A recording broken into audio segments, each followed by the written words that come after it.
السلام علیکم ورحمۃ اللہ وبرکاتہ۔ میرے چینل پر آپ سب کو خوش آمدید۔ تمام دیکھنے والوں کو میرا پیار بھرا سلام۔ اللہ پاک آپ سب کو اپنے گھر میں خوش رکھے، آباد رکھے۔ سب سے پہلے ہمارے پیارے نبی حضرت محمد مصطفیٰ صلی اللہ علیہ وسلم پر پیار بھرا درود۔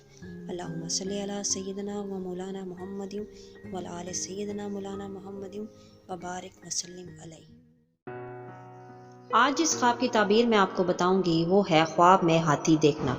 خواب میں ہاتھی دیکھنے کی مختلف تعبیرات ہیں، آئیں چلتے ہیں ان کی تعبیر کی طرف۔ خواب میں سفید ہاتھی دیکھنا عزت اور مرتبہ پانے، مال و دولت پانے، بیٹا پیدا ہونے اور شادی ہونے کی دلیل ہے۔ خواب میں سیاہ ہاتھی دیکھنا رنج و غم پانے، فتنہ فساد آنے اور بیماری آنے کی دلیل ہے۔ خواب میں خوبصورت ہاتھی دیکھنا مال پانے، حکمران بننے اور نعمت حاصل ہونے اور عزت اور مرتبہ پانے کی دلیل ہے۔ اور اگر خواب دیکھنے والا غیر شادی شدہ ہے تو یہ شادی ہونے کی علامت ہے۔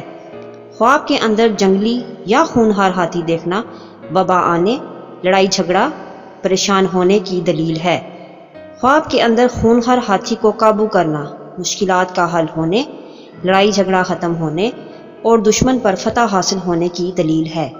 خواب میں بدمست ہاتھی دیکھنا پریشان ہونے اور بیمار ہونے کی علامت ہے۔ یہ تھی آج کی خواب اور اس کی تعبیر۔ نیکسٹ ویڈیو میں ہم انشاءاللہ اگلی خواب اور اس کی تعبیر کے ساتھ ملیں گے۔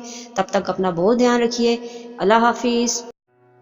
اگر آپ کو میری ویڈیو پسند آئی ہے تو اسے لائک کریں، سبسکرائب کریں اور بیل آئیکن کو بھی پریس کر دیں۔ جزاک اللہ۔